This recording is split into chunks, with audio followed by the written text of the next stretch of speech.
Bienvenidos amigos a nuestro canal Mensaje de Dios y quiero compartir con todos ustedes una de las sabias y valiosas enseñanzas del Padre Luis Toro. Acompáñenme hasta el final de este video.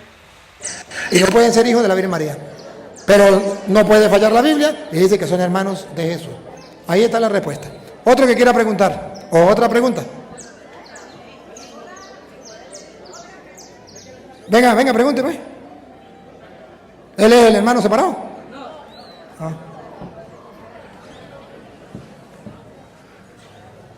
Amigos, hermanos, les digo buenas tardes, mis queridos hermanos. Yo le voy a hacer una pregunta aquí al Padre Luis Toro. Yo soy católico, yo no soy ningún protestante, yo no soy hermano separado. Yo nada más quiero hacer una pregunta al Padre Toro aquí, de que él yo estoy como algo con duda. Es algo que aparece en la Biblia, pero yo quiero estar más seguro de lo que yo escuché, pues he escuchado. Y bajo mi padre pues, él decía mucho esa palabra y yo pues me quedé con eso. Y ya que usted explica y da enseñanza de la Biblia, pues quiero esa pregunta, que salga a la luz y que todos los hermanos se aseguren de que si es así como yo la deseo escuchar y que me la explique. De que en la Biblia aparece las 3 hostias consagradas. Las 3 hostias consagradas. No aparece. Mi papá la dijo mucho. Las 3 hostias consagradas. Pero ¿cómo? ¿Qué es eso? O sea, no. En la Sagrada Escritura, o sea, me enseñaron eso, que habían las 3 hostias consagradas. No entiendo muy bien la pregunta, pero me imagino que sería las 3 partes donde habla de la hostia, que es Lucas 22:19, Marcos 14, por allí del 12 en adelante, y Mateo capítulo 26, versículo 26. Me imagino que tiene que ser eso, que presentan las 3, los 3, cada uno presenta cuándo Jesucristo consagró la hostia. Podría ser esa la respuesta, porque no entiendo la pregunta en cuanto a las 3, o sea, ¿por qué 3? Si es en las 3 partes donde aparece la consagración de la hostia, entonces sería Mateo 26, Marcos 14:12 y Lucas 22:19. De ahí no sé qué, o acláreme mejor la pregunta. Bueno, de todas maneras, pues, muchas gracias, disculpe a todos, que la pregunta pues no se dio, pues, pero... ¿Qué le enseñaron? No, pues, por eso te estoy diciendo, yo escuchaba a mi padre en aquellos tiempos, que él decía, las 3 hostias consagradas en la Sagrada Escritura de nuestro Señor Jesucristo. No sé, pues tenía esa duda. Entonces sí es así porque son los 3 evangelistas que hablan de la consagración de la hostia, donde Jesús dio la autoridad, la última cena. Tiene que ser los 3 evangelios. Yo decía que de repente algo ya se le habían hecho esa pregunta, y si ya le habían hecho, pues de todas maneras yo le iba a hacer igualmente, pero pues se la hice, pues está bien, pues sí, la respuesta. Muy bien, gracias. Otra pregunta, ¿ves?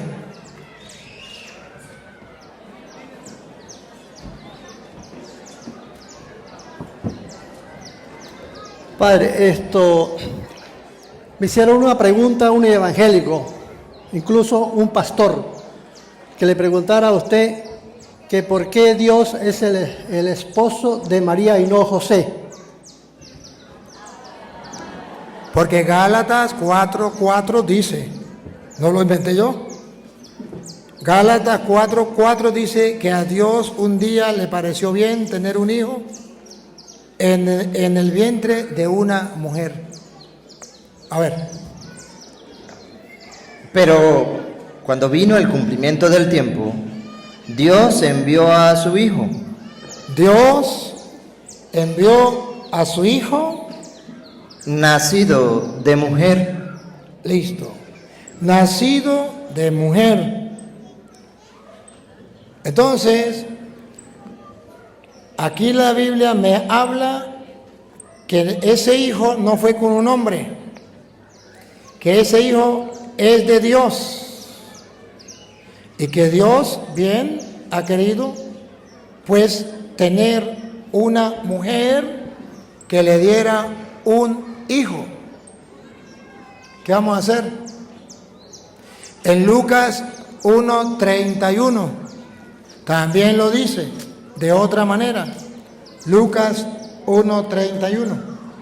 Y ahora concebirás en tu vientre y dará a luz un hijo, y llamará su nombre Jesús.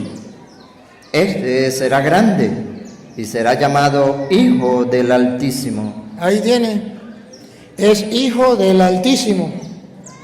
Y para el pueblo de Israel, ¿cómo era la cosa para que fuera su esposa? Fácil, si quedaba embarazada de la persona, ese era el esposo. ¿De quién quedó embarazada? ¿De José? No, quedó embarazada y el hijo es de Dios. Entonces, ¿de quién es esposa? De Dios. Aquella que Dios eligió para que fuera la madre de su hijo. Como ustedes ahorita, por ejemplo, eligen la esposa para que sea la madre de su hijo. Pero en aquel tiempo era que al tener el hijo, con esa persona, ese hombre pasaba a ser su esposo. Así de sencillo. Solamente que ellos no saben por qué en el pueblo de Israel, si pasaba, el hombre tenía un hijo con una mujer, esa iba a ser su esposa. ¿No lo entienden? ¿Qué vamos a pedirle?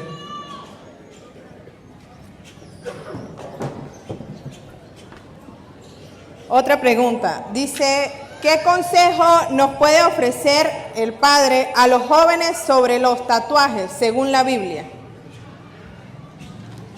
Pues, según la Biblia, saber que allá dice Primera de Corintios, capítulo 6, versículo 19, por allí, nos dice que nuestro cuerpo es templo vivo del Espíritu Santo. Vamos a ver cómo dice. ¿O ignoráis que vuestro cuerpo es templo del Espíritu Santo, en el cual está en vosotros? ¿No sabéis que ese cuerpo es templo del Espíritu Santo que está en nosotros? El cual tenéis de Dios y que no sois vuestros. ¿No saben que ese cuerpo no le pertenece a ustedes? Le pertenece a Dios y que es templo del Espíritu Santo. Ahora, si ese cuerpo no me pertenece a mí, le pertenece a Dios y yo soy templo del Espíritu, yo tengo que respetar ese cuerpo. Cuando yo me hago tatuaje en el cuerpo, yo estoy profanando ese cuerpo de Dios. Si Dios hubiese querido que mi cuerpo hubiese nacido con tatuaje, Dios mismo lo hubiese hecho. Pero es una falta diciéndole a Dios, tú no sabes hacer las cosas. Yo sí sé, le voy a enseñar cómo es.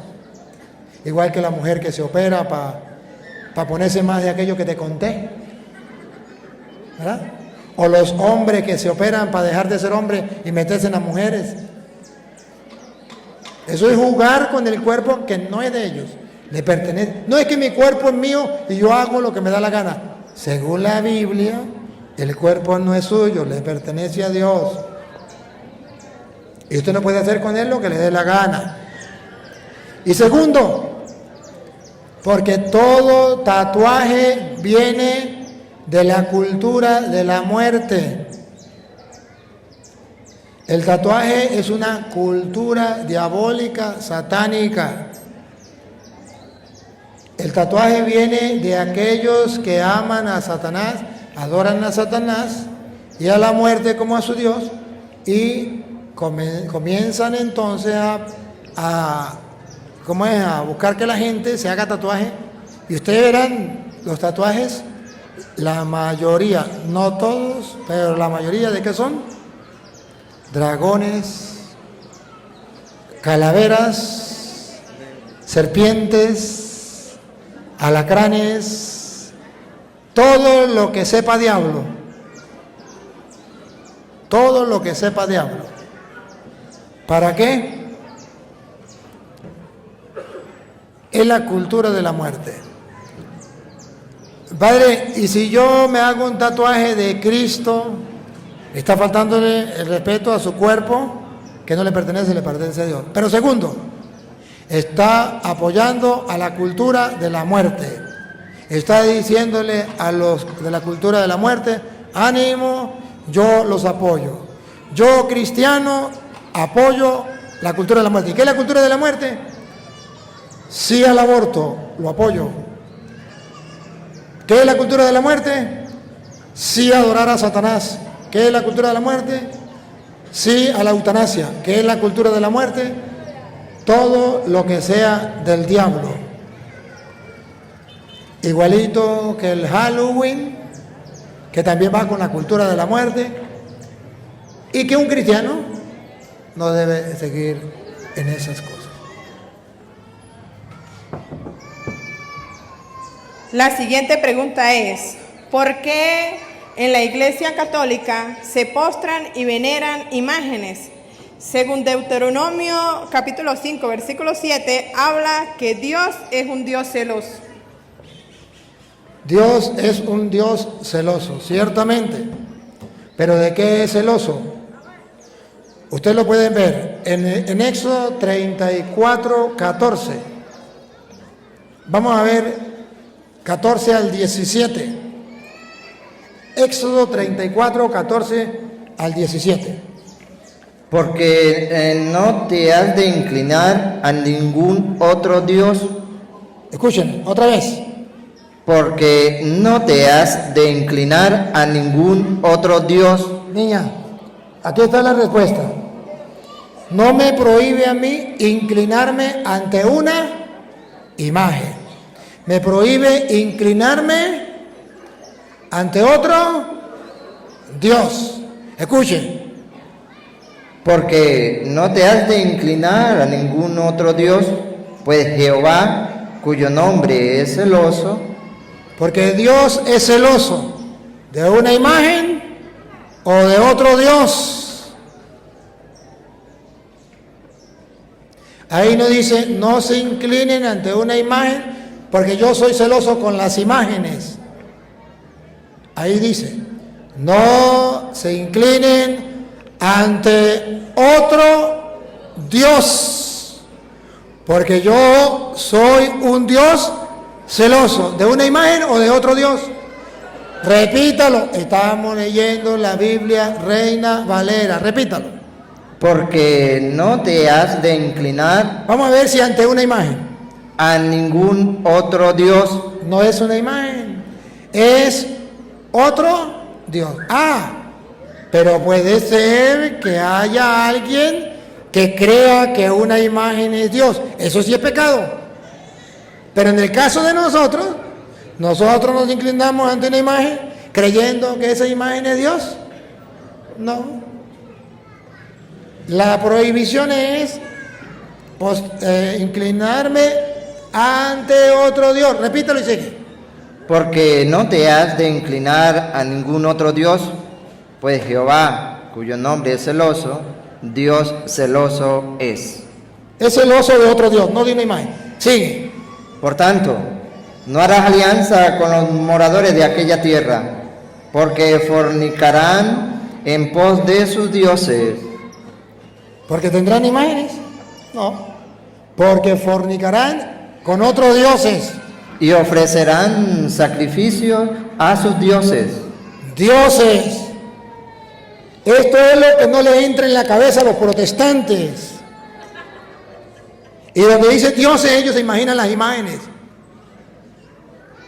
La ignorancia es atrevida. Sigue. Y te invitarán y comerás de sus sacrificios, o tomando de sus hijas para tus hijos, y fornicando sus hijas en pos de sus dioses. Otra vez con dioses. ¿Cuántas veces lo ha dicho? Siga. Harán fornicar también a tus hijos en pos de los dioses de ellos. Otra vez dioses, no imágenes. No te harás dioses de fundición. ¿Escucharon? Otra vez. No te harás dioses de fundición. Se lo traduzco en castellano. no te hagan imágenes de dioses. La fundición, las imágenes que Dios prohíbe son las imágenes. ¿De qué? De los dioses. Y hay que quemarlas. Deuteronomio 7:25. Esas imágenes hay que quemarlas, hay que destruirlas. Deuteronomio 7:25. ¿Cuáles imágenes? ¿La de la Virgen María, la de los santos? No, la de los dioses.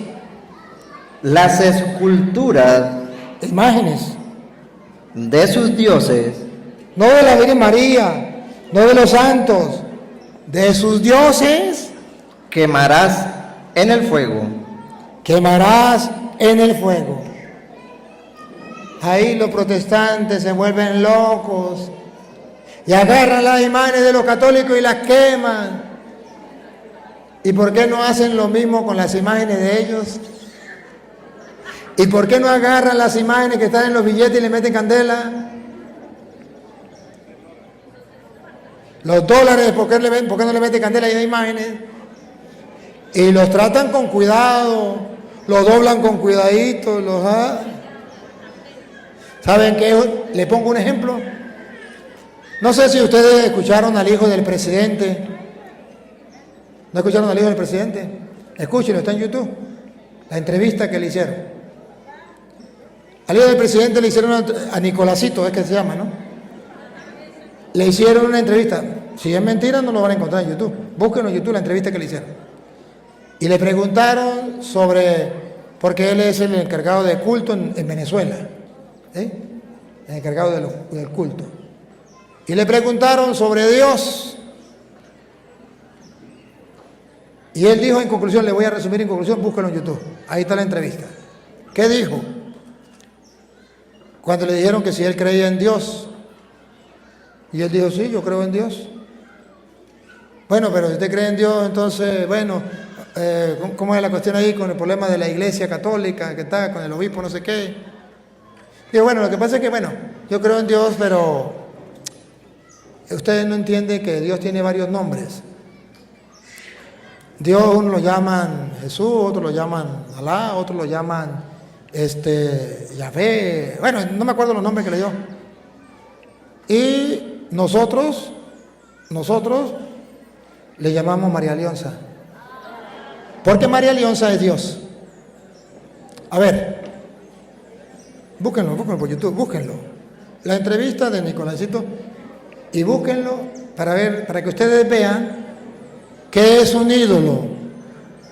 Cuando él dice María Leonza es un Dios, es mi Dios, es nuestro Dios, hablando de lo que es el gobierno, es nuestro Dios, entonces comprenderán por qué pusieron a María Leonza en Caracas en alto y por qué le rinden culto y por qué.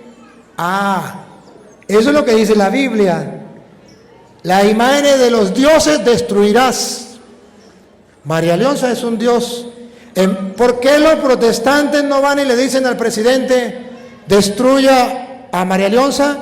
Porque su hijo Nicolásito, y le muestran el video, dijo que María Leonza era Dios.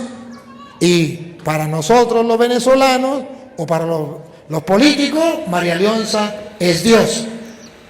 ¿Será que los evangélicos no escucharon la entrevista? Eso sí es idolatría, pecado mortal. Pecado mortal. Esos son los dioses de los babalaos y los santeros, que desgraciadamente es la religión que él profesa y que él está metiendo junto con todo lo del gobierno en Venezuela. Muy bien, amigos, hemos llegado hasta el final de esta importante reflexión. Espero que todos juntos hayamos encontrado valiosas lecciones y momentos de inspiración en las palabras del Padre Luis Toro. Bueno, vemos que en esta enseñanza pues se le acercan y le hacen varias preguntas al Padre Luis Toro. Primero sobre por qué decimos nosotros los católicos que María es esposa de Dios. Y bueno, pues vemos la explicación que da el Padre Luis Toro, o sea, desde las Sagradas Escrituras y también desde la historia. La historia también es muy importante. Hay algo como que quiero añadir. Recuerden que San José era reconocido por un hombre justo y santo. Tenía la sabiduría de Dios. Por eso San José cuidó de María y de Jesucristo, porque Dios se lo había mandado. Que cuando los hermanos protestantes hablan que María es una mujer cualquiera o fue un instrumento cualquiera, no fue una mujer cualquiera y mucho menos un instrumento cualquiera. Fue instrumento de gracia divina. ¿Por qué? Porque así como Dios nos da a nosotros la plena libertad para escoger entre el bien y el mal, asimismo Dios a María le dio, a Santísima Virgen le dio esa libertad para escoger entre si aceptaba su voluntad o no. Y María, en su plena humildad, aún siendo una joven, le dijo: he aquí la esclava del Señor, hágase en mí según tu palabra. Por eso nosotros decimos que en María se cumplió a plenitud también la palabra de Dios, pues María halló gracia entre los ojos de Dios. Incluso le dijo el arcángel, San Gabriel, alégrate porque el Señor está contigo. María no fue una mujer cualquiera, María fue preservada y sin pecado original, porque la madre de un Dios no podía ser una madre cualquiera. María fue escogida entre las generaciones y será bendita entre las generaciones. Por eso ella dice: ahora todas las generaciones me recordarán. María fue, gracias al Señor de María, inició el plan de salvación para todos nosotros. María es nuestra madre, debemos respetarla, porque es la madre de Dios. No es una mujer cualquiera, no es ninguna prostituta, no tuvo más hijos. Por eso en Isaías 7:14 decía que: miren, vendrá una señal del cielo, una joven virgen dará a luz un solo hijo. O sea, un solo hijo. No dijo que iba a dar más hijos, sino uno solo. Y en San Mateo se cumple esta profecía. Y bueno, pues esto hasta aquí. Después hablar sobre los tatuajes, que somos templo del Espíritu Santo. Recuerden que no solamente los tatuajes dañan el templo del Espíritu Santo, sino también todo aquello que perjudique el templo del Espíritu Santo. Por ejemplo, las operaciones estéticas, que sean solamente por verse mejor ante los ojos del mundo, pero que no tenga que ver nada con la salud, y si hago una operación, también es pecado. Comer de más, la gula, es también pecado. No cuidar nuestra salud es pecado. Todo lo que pueda dañar nuestro cuerpo es pecado. Y sobre las imágenes, pues esto ya es de tema, pues ya mucho nosotros lo comprendemos, gracias a Dios, que somos idólatras cuando pensamos que una imagen es Dios, y nosotros ninguno creemos que una imagen es Dios, sino que la respetamos porque representa a alguien que dio su vida y se vivió por agradar al Eterno Padre, ¿cierto? Muy bien. Otra cosa, la idolatría no solamente consiste en imágenes. Hoy en día hay muchos tipos de idolatría. Está el dinero, la idolatría al dinero. Amar el dinero por sobre todas las cosas. Amar a una persona por sobre Dios. Amar a algún pecado por sobre Dios. Cuando vivimos en enemistad con Dios, estamos prefiriendo el pecado antes que a Dios. Cuando vivimos en un pecado mortal y sabemos que estamos en pecado y no queremos salir, estamos amando ese pecado por sobre Dios. Cuando colocamos a alguien por sobre Dios, estamos idolatrando a esa persona. La idolatría no solamente se manifiesta en imágenes, como dicen los hermanos protestantes, se manifiesta en muchas formas. Cuando decimos que una persona es un ídolo, por ejemplo, que Cristiano, que Messi, que una cantante es un ídolo, no. Estás idolatrando a esa persona, estás colocando a esa persona por sobre Dios. Eso también es idolatría.